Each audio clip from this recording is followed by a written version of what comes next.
Welcome to the fifth presentation, the series where we're looking at the prophecies of Jeremiah. And I've entitled this presentation, Dangers of False Religion. As usual, let's just look back for a moment at where we've been in the previous presentation. It spoke of a coming judgment. This involved inevitable disaster. The nation would be overrun from the north, and there would be total destruction and no escape. We don't like that word judgment, but it speaks of the fact that our actions have consequences. Judgment is quite positive because the word in the Bible carries a meaning that God is coming to put things right. We mess up, and He's coming to put things right.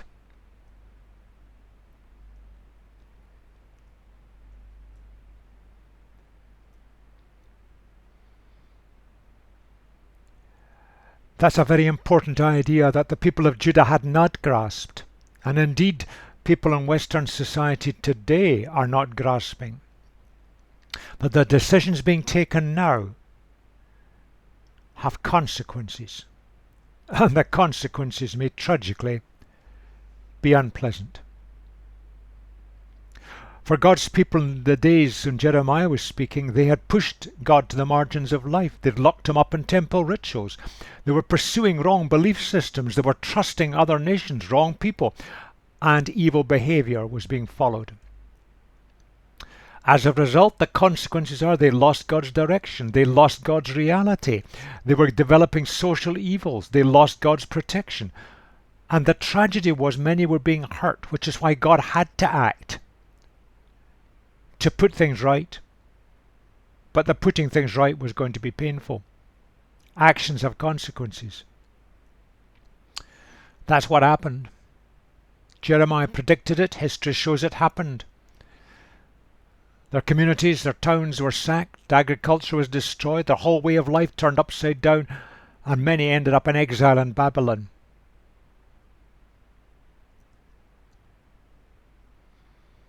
That's what Jeremiah said, speaking from God.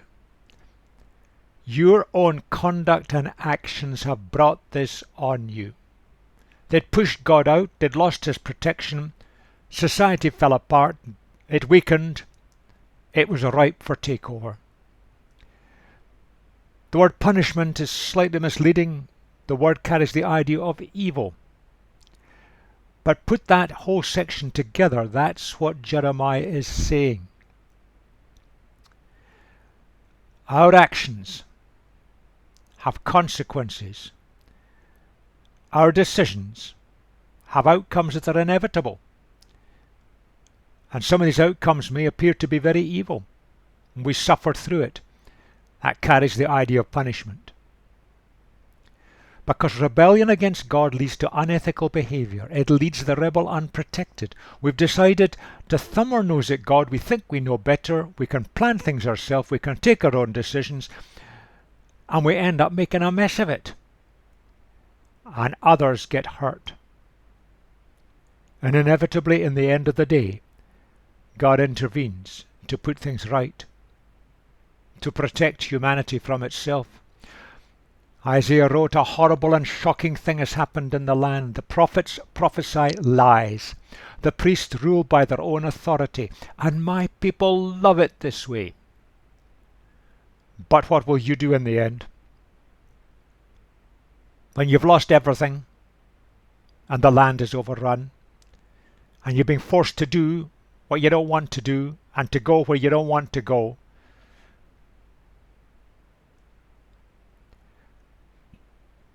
The leaders carry a terrible responsibility for what happened in Judah. But the led deserved the leaders they'd got. They loved it this way. But many, many people, the ordinary people of the land, were suffering. And the outcomes were disastrous. You see, when we push God out, when we lock him up in our rituals and performance, which is what the people of Judah had done, ethical morality starts to fall apart. And when that happens, you get social collapse. People want to run their lives to pursue their own selfish agendas. They conflict with someone else's selfish agenda. You end up with fragmentation, dispute, disagreement. Fractures appear in society. Society weakens, it's open to be taken over. And you can see it happening in front of our eyes tragically in many countries of the West right now, today. And the inevitable outcome will happen. Social collapse and exile, the collapse of our culture, being taken over by something or someone else. Now let's move on. We're going to look at that stretch there, the whole of chapter 7 and into chapter 8. Now there's sort of 5 themes that can be seen in this. Let me just paint them up at the beginning so we see a kind of picture of where we're going, and then we'll look in detail at each section before we bring it together at the end. Quite a long stretch looks at the temple worship. Remember, there was this huge, magnificent temple opened under Solomon's reign, based in Jerusalem. And the temple systems went on, but the reality had gone. And it was just ritual and performance, going through the motions. Then there's a description of the strange Queen of Heaven. We'll look at who she is in a moment. A false belief system. But false beliefs damage people because what you believe controls what you do. Sets your priorities for life. And we'll see how the Queen of Heaven did a lot of damage. Jeremiah challenges the people, particularly the ruling classes. You're going through all your ritual performance in the temple, but you have no intention whatsoever of listening to God. Challenges them on that. And sadly, there's quite a bit of that going on today. The tragedy. One of the outcomes of one of the religious systems was child sacrifice. They thought they were pleasing their God to do that.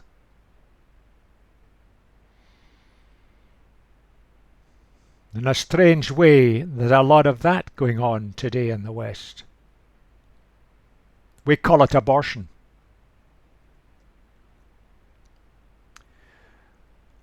And he concludes by looking at astral deities, worshipping things up in the heavens. People looked up and they saw the magnificence of the night skies without light pollution of today. And they saw in these some sort of deities controlling life's destiny, worshipping the created universe. And it misleads and brings disasters. Distorts the whole way we look at life in the future. Distorts the way we take decisions. Damages people. So that's the kind of picture of where we're going in this presentation. So let's look at this bit by bit. Jeremiah is stressing that you can go through as much religious performance as you like. God is not impressed. If you think about it for a moment, it's laughable to think that God could ever be impressed by what we do. Religious or secular. That we could win God's favour by our self-effort, by our performance. Logically, that's just a joke. He's also stressing that wrong beliefs damage people. Now, that's not very fashionable in today's culture to say that, but it happens to be true, and the evidence from history and the evidence today is very, very strong. And going through the motions, and yet paying no attention to what God is actually saying, and no intention to pay attention. Waste of time. And these wrong beliefs in the end of the day, what happens is that the weakest people in society end up being hurt, the vulnerable. And again, history shows how true that is. And the idea that our futures and our destinies are controlled by the movements of heavenly objects, again, is simply laughable.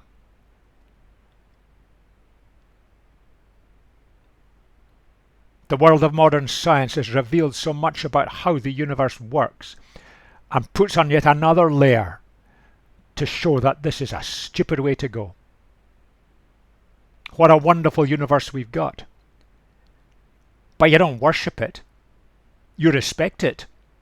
You work within its rules and the way it operates, but you don't worship it. It doesn't control your destiny. God made it. Now, this is the kind of things that people were saying then, but I'm bringing them up to date into modern society. That is very much the way society is looking at things today. You can see it very strongly in the media. Underpinning is this view. Doesn't matter what you believe, but sincerity is important. Jeremiah would hammer that. Because you see, what it has led to today is the forced sterilizations that are taking place in China. The suicide bombers that have perpetrated their terrible acts in various parts of the world, all based on a belief system held very sincerely. One, the superiority of communism, the other, superiority of Islamism. But go back in history. The belief that the land called the Holy Land had to be freed, brought under Christian control. The destruction of lives willfully, the evil that perpetrated on innocent people. And much that's gone on throughout Europe in twisting our views of the Jewish people led to them suffering something terrible and eventually led to the Holocaust. That's also a fashionable belief in today's society. Jeremiah would hammer that. Look at the evidence. You see, you make that statement, it allows you just to opt out, go your own way, do your own thing. But different religions have very, very different belief systems and very different outcomes in terms of behaviour. And you only need to look at the behaviour of people from different systems today in the modern world. That's also a very strong view held in the media. Yeah, it's okay. You can have your religion if you like, but leave it behind in the mosque, temple or church.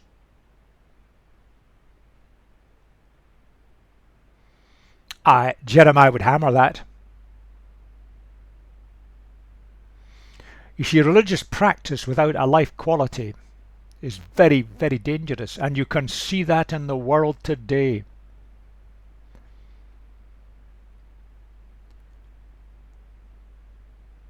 And then in our media we have religions are private. Leave them out of life. Let us go on. We take the decisions. We know what we're doing. We can run our societies. Keep your religion out of it. Jeremiah would hammer it. Because that kind of view has ended up with people being abused. The rich get richer and the poor go to the wall. That's happening in the West, especially in the United Kingdom, which is one of the worst in the world. Corruption starts to rule all over public life, no matter how hard we try to keep it out. And then we end up with no respect for life, and abortion is used as a form of contraception.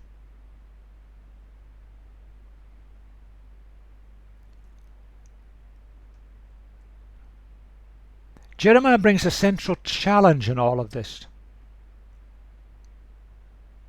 The temple was there, and the rituals were being conducted correctly, But the view of the people then was that that guaranteed security and God's protection. They would say, well, we're doing what God told us to do. No, they weren't. They were going through religious performance and ritual. An awful lot of that today.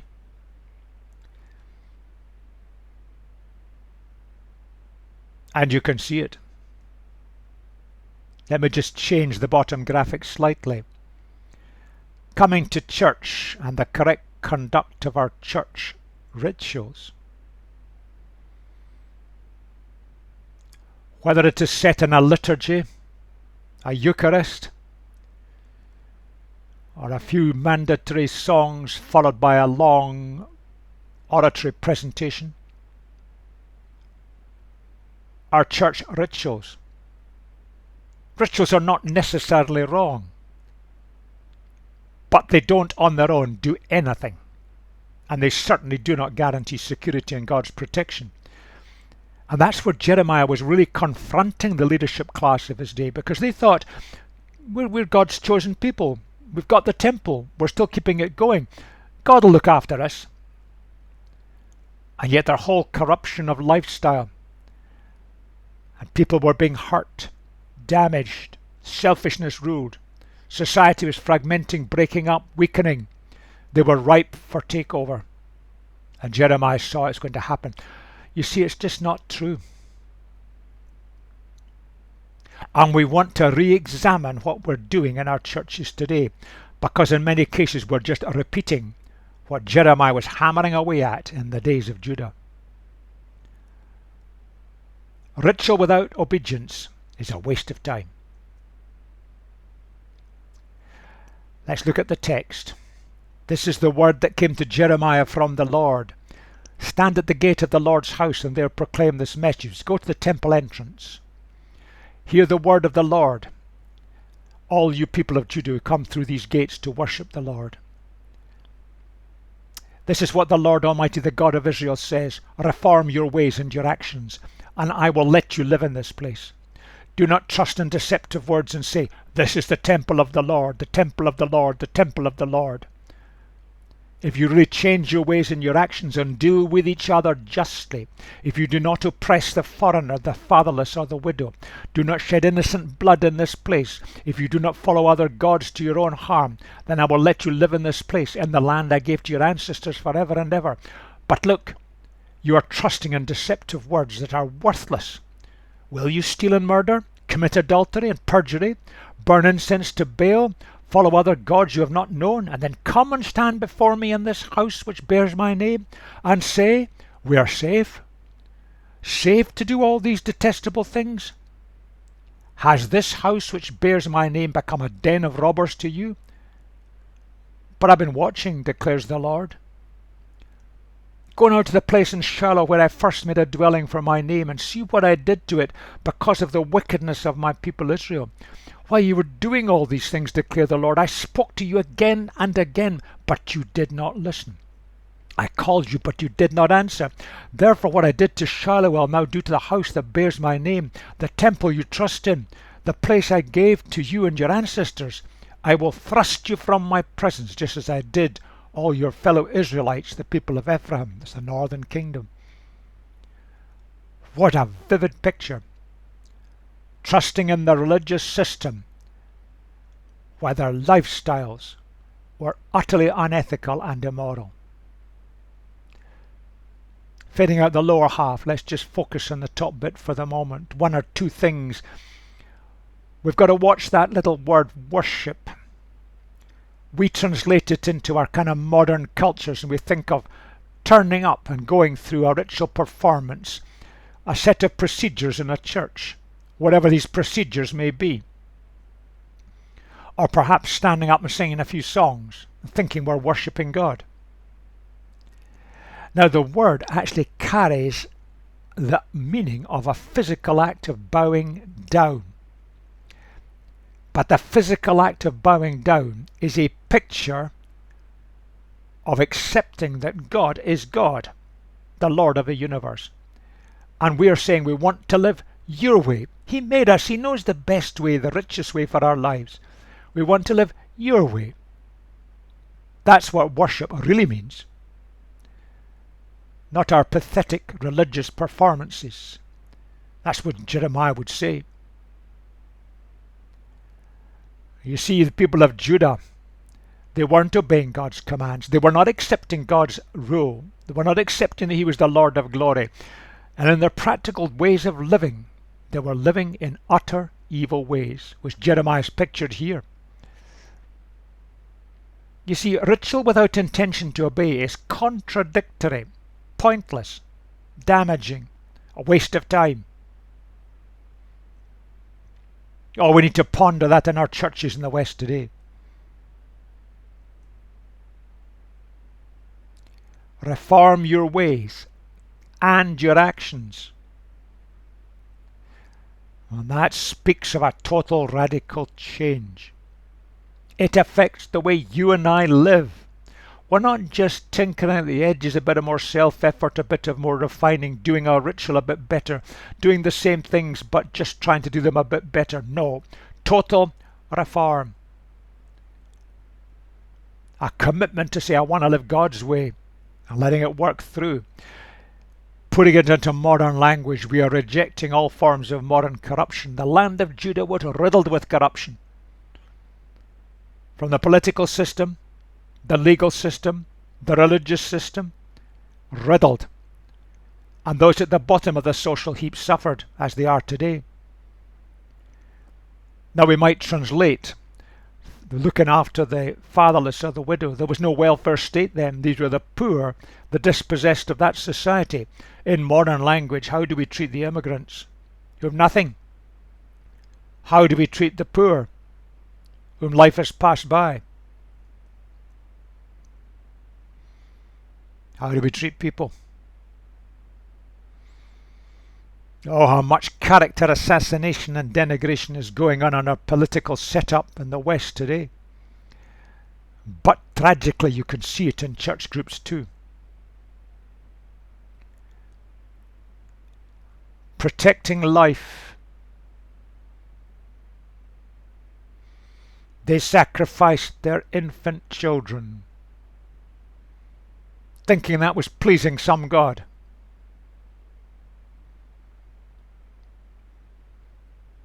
And abortion is the single source of death now in the world. But in Western society we have elevated status, wealth, materialism, power. We could go on. These are our gods. And they're distorting our living, distorting our priorities, distorting the way we look at each other, the way we treat each other. You see, in our religious systems and what's happening in Judah, we can end up worshipping a building. It was almost as if they worshipped the temple. And today, it's almost as if we're worshipping our church buildings. We worship our religious system, our denomination, our structure. We worship the things that go on within our tradition. And this is distorting and wrecking things. Overall, we're worshipping our comfortable so-called worship. Worship is living. Worship means that we bow. We accept the Lord of glory as the one who made us, the one who can direct us, the one that we seek and commit ourselves to obey. Jesus revealed that to us. That is the tragedy of what's happening in our religious systems in the West today.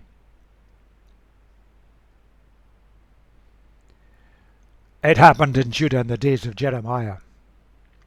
Moving on. This is the word that came to Jeremiah before the Lord. Here is the total passage. Now let me just fade out the top bit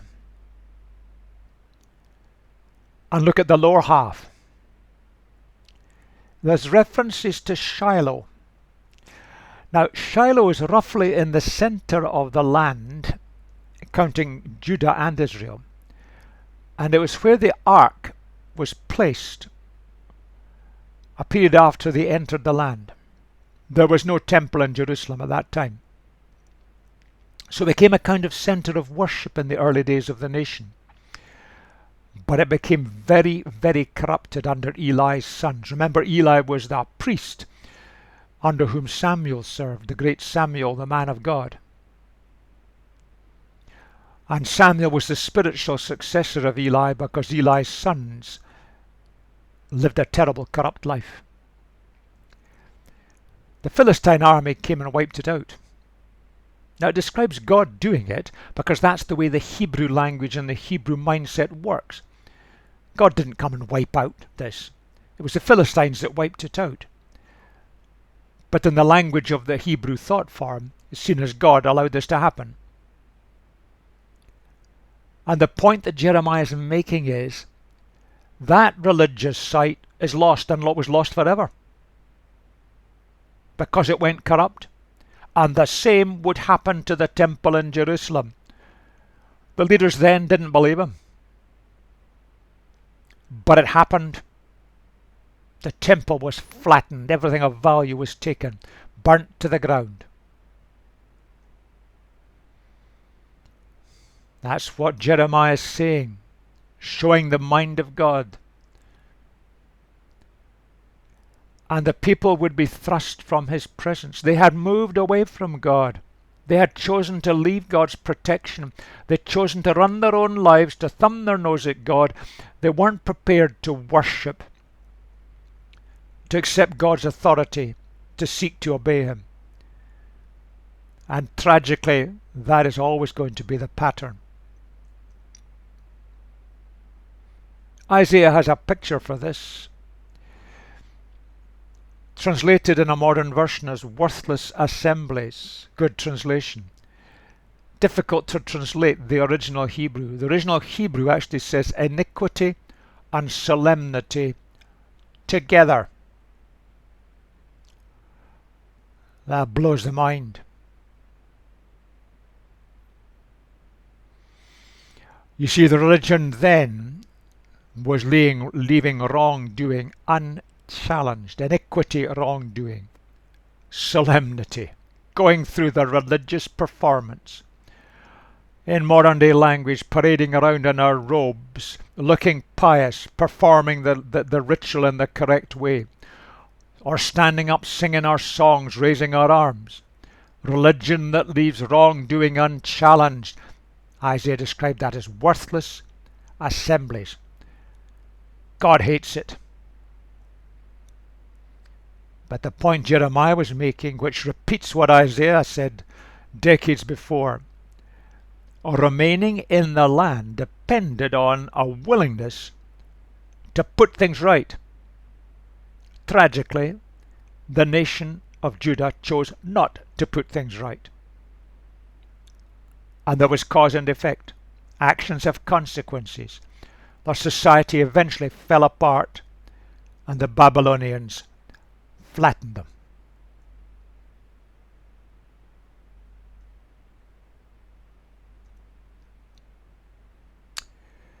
Moving on. Do not pray for this people, nor offer any plea or petition for them. Do not plead with me, for I will not listen to you. It's God speaking to Jeremiah. Do you not see what they are doing in the towns of Judah and the streets of Jerusalem? The children gather wood, the fathers light the fire, the women knead the dough and make cakes to offer to the Queen of Heaven. They pour out drink offerings to other gods to arouse my anger. But am I the one they are provoking, declares the Lord? Are they not rather harming themselves to their own shame?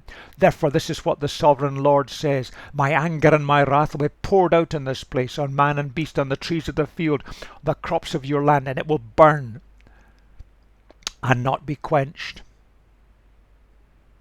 Let's look at this cult of the Queen of Heaven. It originated in the Assyrian Babylonian area. Now today, that's roughly the area that we would identify as Iraq, edging into Iran. And the god was known as Astarte. But it appeared and was passed around as within the Assyrian Empire and then within the Babylonian Empire. And it appeared in many forms all over the then known Middle East. This god was known as the Queen of Heaven, sometimes the Mistress of Heaven. It was worshipping stars, heavenly objects. And part of the ritual was that cakes were made, and the cakes were made in the shape of a woman or a crescent moon or a star. Interesting that some of these shapes still appear in the Middle East today. You see, the cult undermined the authority of Yahweh, the God of the universe, the God of Judah. Because what the cult was saying was that human destiny was controlled by the movement of the stars, the heavenly objects. I use stars loosely to include planets. If we trust in that, we're trusting in something that cuts right across the nature of God, who made the universe, who wants the best for humanity, and who will lead and direct us to find that best if we but seek Him. It manifests itself in many ways. But in this cult, women played quite a central role because cakes were involved. And then it started to be related to the fertility cult, which was in the Canaanite religion. And that led to temple prostitution in the Canaanite religion, and eventually to the offering of infants and killing them in a religious sacrifice. So all the things were kind of woven together in a complex matrix. Now King Manasseh reintroduced this. You'll find the reference in 2 Kings. His grandson Josiah, who was a really good king, the reforming king, that Jeremiah overlapped with in part. Zephaniah refers to this cult existing in the days of Josiah, but it seems to have taken off in the reign of Jehoiakim, Josiah's son, and to be reinstated into the land.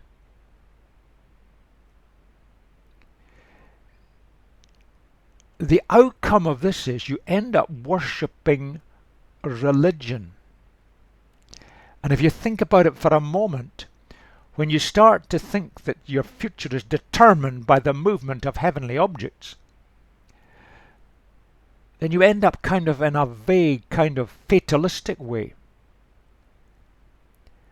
But you're worshipping religion, the control of objects outside of yourself, controlling your life, your future, your destiny. And then it manifests itself in all sorts of things, in physical objects, in rituals. The days of the Canaanites into fertility rites. Disturbs and destroys our trust in God completely. Now with that background in mind, that's what Jeremiah says. It's not that God is some sort of deity that must have our obedience, because without our obedience He loses something. That's not the ballpark at all.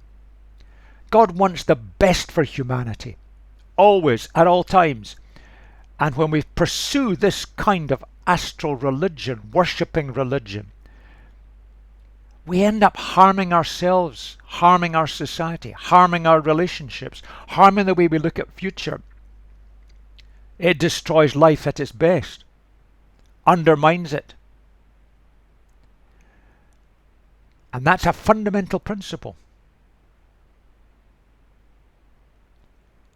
False religion damages the participants. God's above all of that. It doesn't damage Him. He's the sovereign Lord of Creator, the creator of the universe.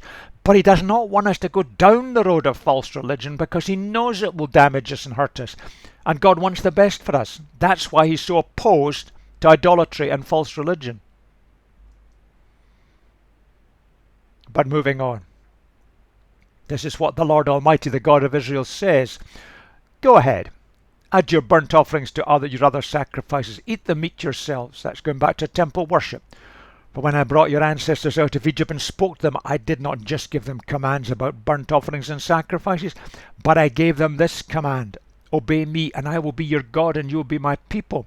When we live God, when we take the decision we want to live out His way, life is at its best. He made us. He knows what's best. Going on, walk in obedience to all I command you, that it may go well with you, How true that is. But they did not listen or pay attention. Instead, they followed the stubborn inclinations of their evil hearts. They went backwards, not forwards. From the time your ancestors left Egypt until now, day after day, again and again I sent you my servants the prophets, but they did not listen to me or pay attention. They were stiff-necked and did more evil than their ancestors. When you tell them all this, God instructing Jeremiah, they will not listen to you. When you call to them, they will not answer. Therefore say to them, this is the nation that has not obeyed the Lord its God or responded to correction. Truth has perished. It has vanished from their lips.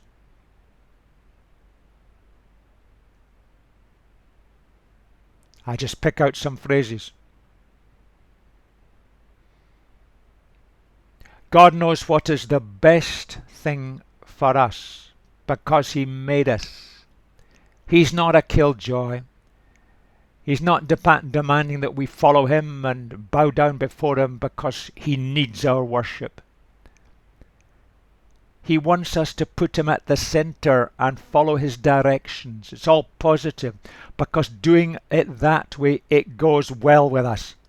We live life to its fullest and best, life with a capital L.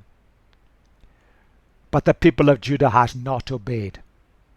They wouldn't listen to correction. They wouldn't listen to the prophets. They didn't listen to Jeremiah. They didn't listen to Isaiah before him. The word truth has perished. You see, if you look at it, God rescued the people from slavery in Egypt and provided for them in the desert journey.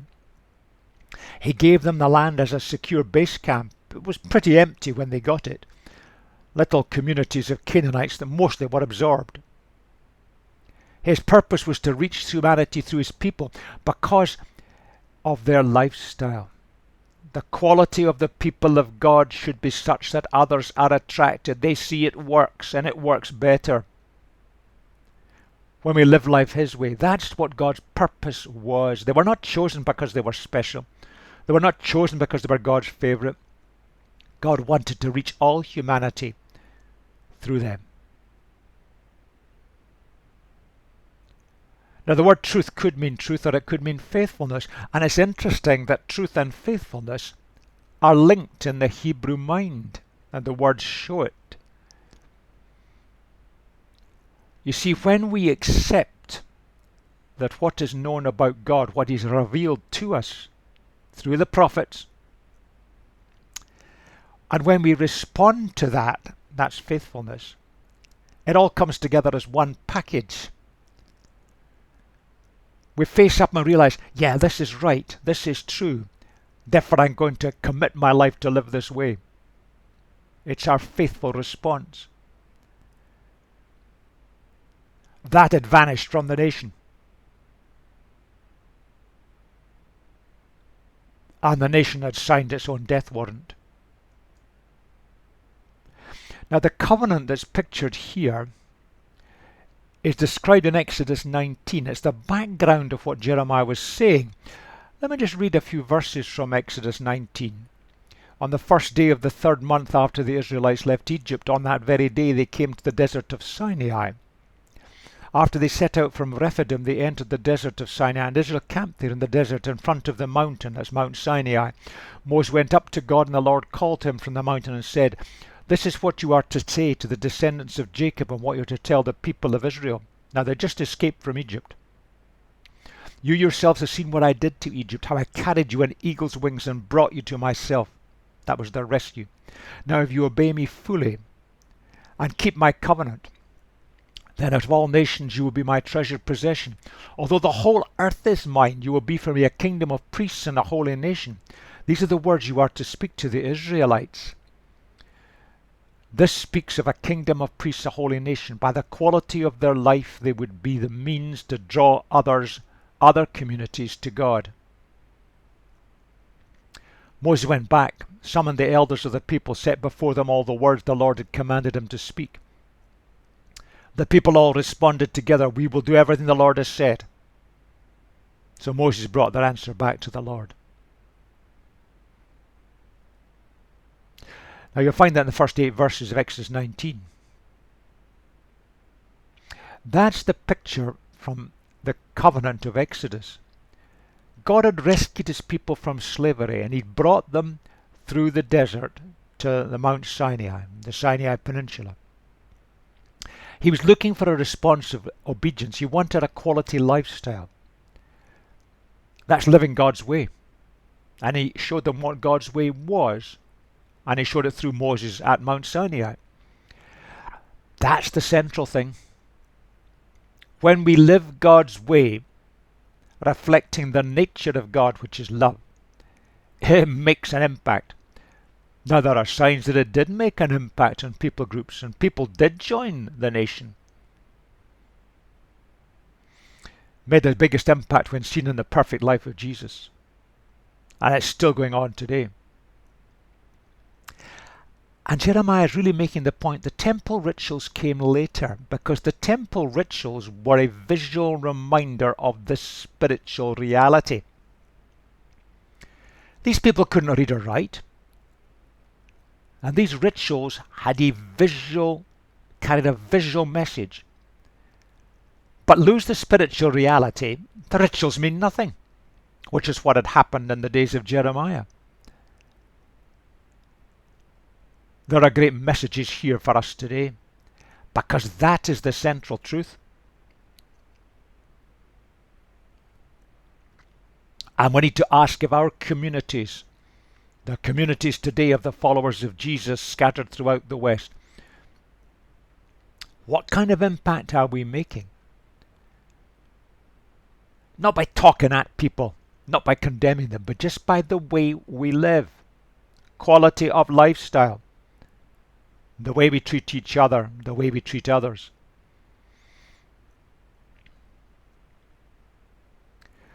That's a danger.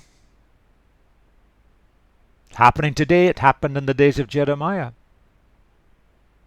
And you can end up with a kind of replacing the reality. We go through the motions. The reality's got lost. That's what God looks for. And the evidence for it is in life quality.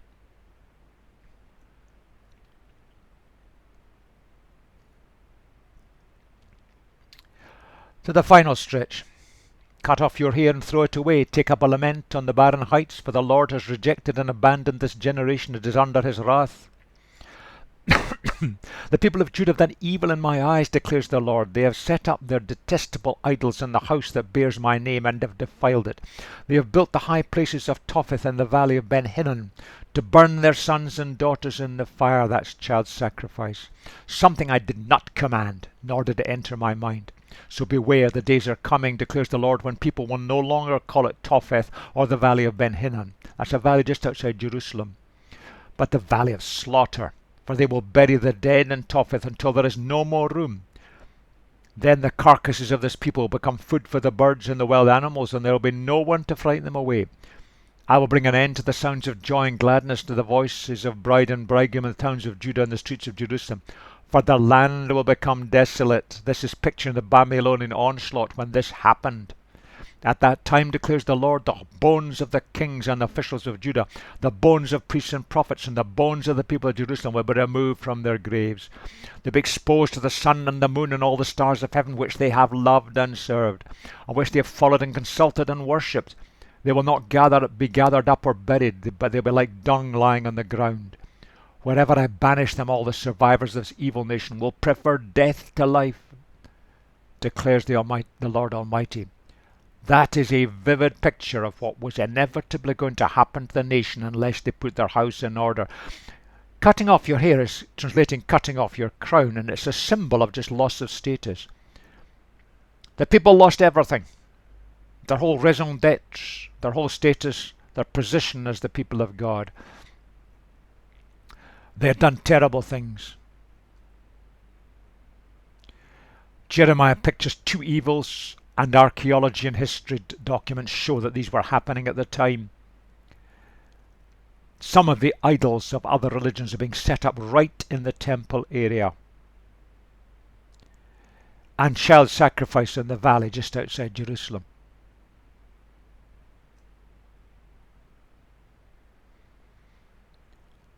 And Jeremiah predicts that destruction and desolation are coming. And Babylonian destruction was horrendous. They were famed for their brutality and efficiency. How tragic. Actions have consequences. The people couldn't withstand the onslaught. Looking at the last little bit. Graves would be desecrated by the invading forces. A statement of insult to previous generations by the onslaught of the ruling power.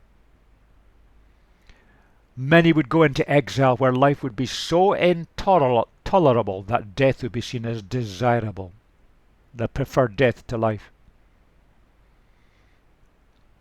Ezekiel, the great prophet, was there with the exiles, and it gives us some insights into what was going on. What a picture. False belief systems. That's what they do. History shows it. Jeremiah could see it. When we push God out of the center and start to worship other things, other people, other systems, even our rituals. The way we treat each other falls apart.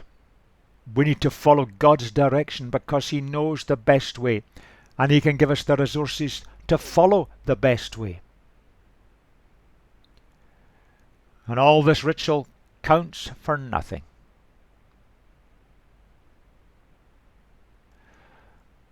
Harsh message for the people of Judah. They didn't listen. A harsh message for the people of God today in our churches. Are we going to listen before it's too late?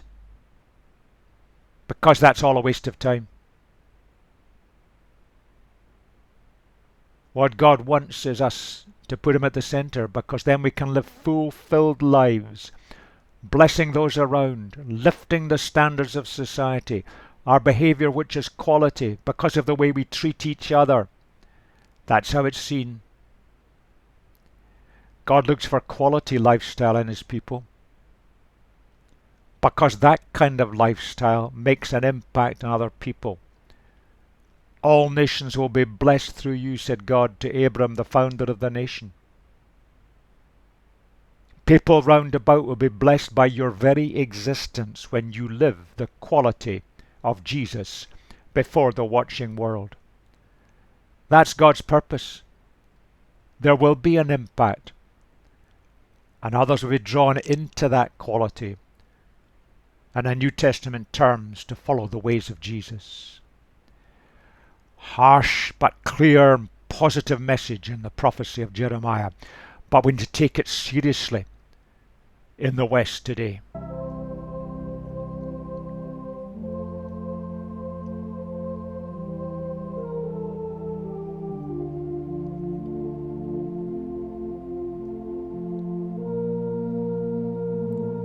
Continuing on with Jeremiah's tough message, the next part will look at a people, the people of Judah, described as beyond correction.